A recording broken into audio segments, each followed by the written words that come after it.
Yan na yung ano, yung materials para sa dito sa ano, sa extension room.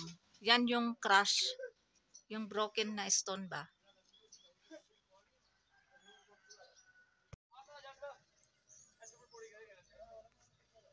Yan na yung ano ba ito, yung reta, yung sand at saka cement. Dito binaba, yung crush ay yung doon sa taas. So ito binaba na oh. Yan. So mas maganda dito binaba yung sasakyan itong ano na ito, itong materials para madali na lang dito hakutin. Ito yung extension room na gagawin. Inshallah bukas kasi today is Friday. Juma Mubarak to all Muslims around the world, and today is May 24 and time now in Pakistan is 11 a.m. Yan.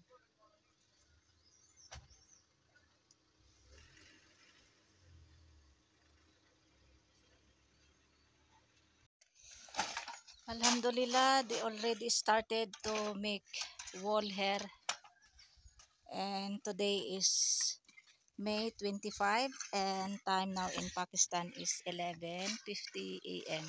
They come here morning time, but first they prepare like this wood here. And your Abu, May, and so he's the one who make this one, and he have this with company with him helper. Siguro hindi daw niya Abu. Akala ko Abu niya. Dito muna sa ano, sa side. Ayan.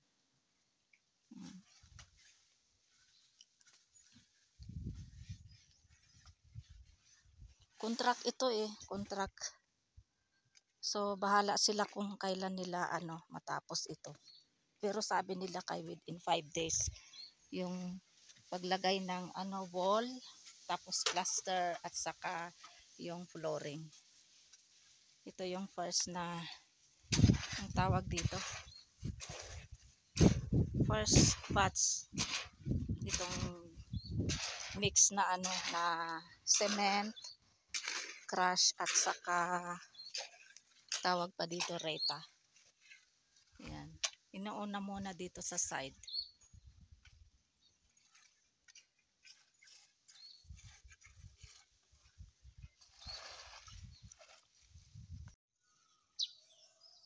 Ayan, okay na itong foundation kasi last Saturday nilagay itong tawag dito DPC.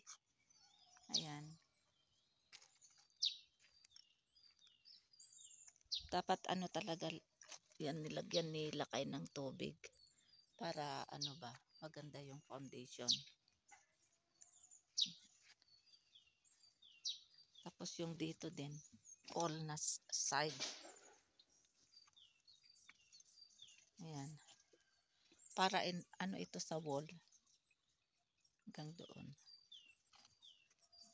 doon.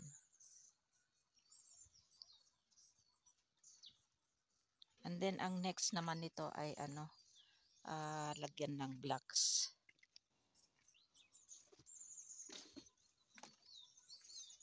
Pero ito another ibang ibang mason ang gumawa nito. Ang contract dito ay 5,000 rupees. Ayan. Yung gumawa nito, akala ko sila din ang gagawa nitong maglagay ng mga blocks, hindi pala. So tumawag sila ng ibang mason na maglalagay nito mga blocks at saka lagay din ng plaster at saka yung flooring ba, simento. So maya papunta sila dito yung maglalagay ng blocks. Another contract. Ito dalawa sila nung Saturday. So 5,000 yung binayad nila ito naman yung contract ay yung maglalagay ng blocks. Tapos plaster at saka simento ay nasa 45,000 rupees yata. At saka within 5 to 6 days nila gagawin. Dalawa din sila na magmason. Dalawa din sila na maglagay nito. Isang helper at saka isang mason talaga na yung gagawa.